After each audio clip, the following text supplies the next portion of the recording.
Welcome back Tom rider king episode number 3। अगर आपने इसके पिछले एपिसोड नहीं देखे हैं तो उसके लिंक नीचे डिस्क्रिप्शन में है।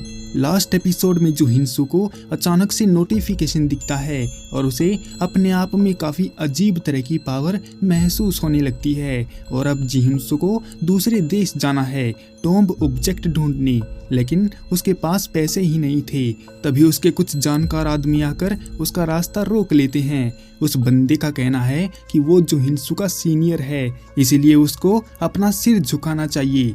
इसका नाम यांगटे पार्क है और ये गली का गुंडा है जो अपनी बहन के साथ ब्रोकर का काम करता है। स्कूल टाइम से ही जिहिंसू को पैसों की ज़रूरत थी, इसीलिए जिहिंसू ने उसके साथ काम करना शुरू कर दिया था। जिहिंसू ने तो सोचा था कि कुछ टाइम काम करने के बाद वो नौकरी छोड़ देगा, लेकिन यांगटे ने उसको नहीं छोड़ा और एक गुलाम के जैसे ट्रीट करता रहा और समय समय पर उसकी बेइज्जती भी करता रहा। जिहिंसू कोई जवाब नहीं देता तो एक बंदा उसके पास आकर उसको डांटने लगता है, पर तभी जिहिंसू अपने पंच का इस्तेमाल करता है और उसे दूर गिराता है और अपने पिछले काम की सैलरी मांगता है। लेकिन वो गधे उसका मजाक उड़ाने लगते हैं। उन्हें लगता है कि वो सब मिलकर उसको धूल चटा देंगे और वो अकेला क्या ही कर पाएगा। यही सोचकर यांगटे उसको मारने के लिए आगे बढ़ता है तो जिहिंसू पहले उसका मुंह तोड़ता है और फिर अपने घुटने को उसके जबड़े पर जोर से दे मारता है।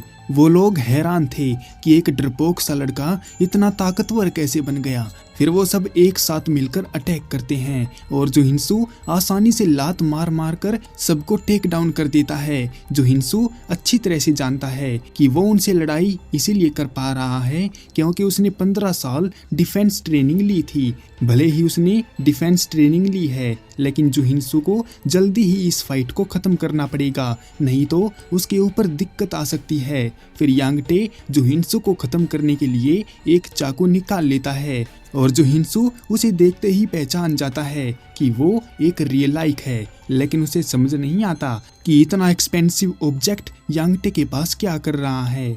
खैर, वो अभी इसके बारे में ज़्यादा नहीं सोचता क्योंकि कोई ऑब्जेक्ट आसानी से किसी को भी अपनी ओर अट्रैक्ट कर सकता है। यांगटे हमला करने के लिए आता है तो जिहिंसू उसके अटैक से बचते हुए उसका हाथ पकड़ता है और वो चाकू उसी के गले पर लगा देता है। उसका इरादा यांगटे को मारने का नहीं होता, इसीलिए जिहिंसू चाकू को उससे छीन लेता है और उसको पकड़ते ही जिहिंसू को एक अलग सी ताकत महसूस होती है और उसमें ट्रांसपेरेंसी देखने की एबिलिटी आ जाती है और वो सामने खड़े दुश्मनों के ऑर्गन को साफ साफ देख सकता है। वो लोग वापस से हमला करने आते हैं तो जिहिंसू अचानक से गायब हो जाता है और चाकू से उन पर अटैक कर देता है। जिहिंसू वापस से उनके सामने आता है और कहता है कि उसका खून खराबा करने का कोई इरादा नहीं है, इसलिए उनके पास जो कुछ भी है वो जल्दी से उसको दे दे। तो फिर वो सब लोग अपना सारा सामान जिहिंसू को दे देते हैं। उसके जाने के बाद यांगटे अपनी बहन को कॉल करके बताता है कि उस डरपोक लड़के जिहिंसू ने उनको पीटा और सारा सामान लूट लिया। उनकी बात सुनकर बड़ी बहन को इस बात पर यकीन ही नहीं होता कि एक डरपोक लड़का उसके भाई और दोस्तों को कैसे पीट गया। लेकिन उस दीदी का दिमाग तब खराब हो गया जब उसे पता चला कि जिहिंसू उस बुद्ध स्टैचू को भी साथ ले गया जो बहुत कीमती था। दीदी उन सबको धमकी देती है कि वो जल्दी से जाकर उस बुद्ध स्टैचू को वापस ले आए, नहीं तो जिहिंसू ने तो उनको छोड़ दिया था, लेकिन उसके हाथों वो जिंदा नहीं बचेंगे। इसके बाद जिहिंसू उस बुद्ध स्टैचू को एक एंटी आर्ट सेंटर पर लेकर जाता है और उसे बेचने की कोशिश करता है, लेकिन दुकानदार का कहना है कि वो तो बस एक मामूली सा स्टैचू है और उसमें ऐसी कोई बात नहीं है जिससे दुकानदार का उसे खरीदने में कोई फायदा हो। ये सुनकर जिहिंसू को यांगटे पर गुस्सा आता है क्योंकि वो एक्टिंग तो ऐसे कर रहा था मानो ये स्टैचू लाखों करोड़ों कीमत का है। फिर जिहिंसू स्टैचू को लेकर जाने लगता है तो उसे रियलाइज होता है कि जरूर इसमें कोई ना कोई बात है क्योंकि उसकी आर्कियोलॉजिस्ट स्किल कभी झूठ नहीं बोलती। जुहिनसू के सामने एक नोटिफिकेशन आता है जो बताता है कि स्टैचू के अंदर कुछ रखा हुआ है, मगर जुहिनसू को उस पर यकीन नहीं होता। लेकिन एक बात सोचने की है कि यांगटे पागल थोड़ी है जो वो इसे साथ में यूं ही लेकर घूमेगा। इसलिए जुहिनसू स्टैचू को हिलाने लगता है तो उसे आवाज आती है। अंदर क्या है ये देखने के लिए जुहिनसू उसको एक ही बार में चाकू से टुकड़ों टुकड़ों में काट देता है। उसके अंदर से एक बोतल निकलती है जिसमें नशीला लिक्विड रखा हुआ था और उसकी एक दो बूंद भी काफी खतरनाक है। जुहिनसू समझ जाता है कि वो गधे सबको धोखा देकर इल्लीगल काम कर रहे हैं और ड्रग ट्रैफिकिंग का धंधा चलाकर नौजवानों को बर्बाद कर रहे हैं। इन सब का भंडाफोड़ करते हुए जुहिनसू सारी बात अपने डिटेक्टिव ऑफिसर भाई को बता देता है और इसके लिए उसे इनाम भी मिलेगा।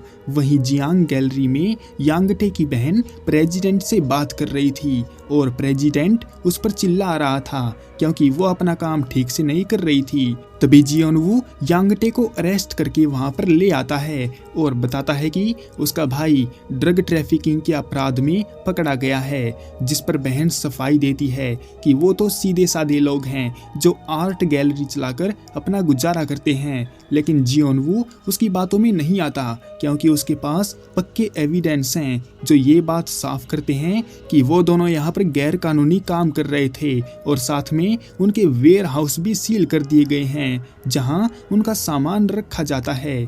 ये सुनकर यांगटे की बहन परेशान हो जाती है क्योंकि वो काफी सीक्रेट थे और कोड भी उसका किसी को मालूम नहीं था। लेकिन बहन अभी भी ऐसा दिखाती है कि उसे कुछ भी मालूम नहीं है और वो लोग मुंह उठाकर वहां आ गए, क्या उनके पास कोई सबूत भी है? ये सुनकर जियोनवू लाइव कॉल कर देता है जहां रेड पड़ रही थी और जांच में उन्हें ड्रग्स मिले हैं। रही बात कोड की तो वो उन्होंने जुहिनसू की मदद से अनलॉक कर लिए क्योंकि उसको वो सब याद थे। ऐसा इसीलिए जब जुहिनसू वहां पर काम करता था तो उसने सब कोड देख लिए थे और वो उसके दिमाग में छप चुके थे।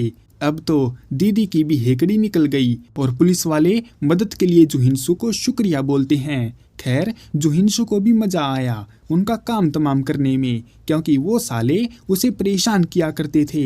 जुहिनसू दीदी से बात करता है और जेल जाने के लिए उसका मजाक उड़ाता है तो दीदी उसे धमकी देती है कि इस नुकसान का बदला लेने वो जरूर आएगी। रात होने पर जुहिनसू जब घर जा रहा था तो जियोनवू उसको मैसेज करके अप्रिशिएट करता है और बताता है कि उसकी बहादुरी का इनाम उसको जल्दी ही मिल जाएगा। इन सब से जुहिनसू खुश होता है क्योंकि पैसा भी मिलेगा और कीमती ऑब्जेक्ट की लोकेशन का तो उसे पता है ही। लेकिन इन सब से पहले जुहिनसू को उस हरामी वोन से बदला लेना है। पर तभी जुहिनसू की नज़र सामने जाती है तो वो हैरान हो जाता है क्योंकि उसका घर अपनी जगह से गायब हो चुका था। जुहिनसू को समझने में देर नहीं लगी कि ये जरूर टॉम्ब ऑब्जेक्ट की वजह से हुआ है। आसपास के लोग डरे हुए हैं क्योंकि उनको कुछ भी समझ नहीं आ रहा है और वो एक दूसरे पर ही चिल्ला रहे हैं। जुहिनसू को याद है कि पिछली बार उसके रूममेट ने कॉल करके बताया था कि उसका घर गायब हो गया है, लेकिन ज़्यादा काम होने से जुहिनसू नहीं आ पाया था और जब वो अपना काम खत्म करके वहाँ वापस आया तो सब कुछ नॉर्मल हो चुका था, यानी कि उस ऑब्जेक्ट को वहाँ से उठा लिया गया था। लेकिन इस बार जुहिनसू ऐसा नहीं होने देगा क्योंकि उस ऑब्जेक्ट पर हक सिर्फ उसी का है। तभी जुहिनसू की नज़र पास खड़े ऑफिसर पर जाती है जो सिविलियन को डांट रहा था और उन पर चिल्ला रहा था, साथ में वो उनको गन पॉइंट पर भी ले रहा था। इस बात से नाराज होकर जुहिनसू उसको एक जबरदस्त लात मारता है और उसकी ड्यूटी याद दिलाते हुए कहता है कि उसे इस बात की कोई अथॉरिटी नहीं है कि वो आम लोगों के साथ बुरा सलूक करे। इस बात के लिए ऑफिसर माफी मांगता है क्योंकि इतने सारे आदमियों में वो पैनिक हो गया था और सिचुएशन हाथों से निकल रही थी। इसके बाद जुहिनसू उस ऑफिसर से जानने की कोशिश करता है कि यहाँ पर इतने सारे आर्मी जवान क्यों इकट्ठा हुए हैं। लेकिन वो ऑफिसर कुछ भी बताने से मना कर देता है। लेकिन जुहिनसू को शक है कि ये सब उस ऑब्जेक्ट के लिए ही यहाँ पर आए होंगे, इसलिए वो ऑफिसर पर जोर देता है कि आम जनता के सवालों का जवाब देना उन लोगों का काम है, इसलिए वो जल्दी से बता दे कि वो यहाँ पर इकट्ठा क्यों हुए हैं। थक हार कर ऑफिसर बता देता है कि वो सब उस टॉम्ब को खोलने के लिए वहाँ पर एक ब्लास्ट करने वाले हैं ताकि देख सके कि उसके अंदर क्या है। जुहिनसू जानता है कि उस टॉम्ब को खोलने के लिए इतना काफ़ी नहीं होगा। खैर उसे क्या, वो तो अपना काम करेगा, इसलिए ऑफिसर को थैंक यू बोलकर जुहिनसू वहां से निकल जाता है। फिर हम उस टॉम्ब के दूसरी ओर अमेरिकन एजेंट लिंडा वालकर को देखते हैं जो इन्फॉर्मेशन कलेक्ट कर रही थी। साथ में वो उस फोन वाले आदमी से ज्यादा सवाल ना करने को कहती है क्योंकि वहां पर बहुत से ऐसे लोग हैं जो इंग्लिश जानते हैं। फिलहाल वो फोन वाला आदमी लिंडा को ऑब्जेक्ट कलेक्ट करने को बोलता है।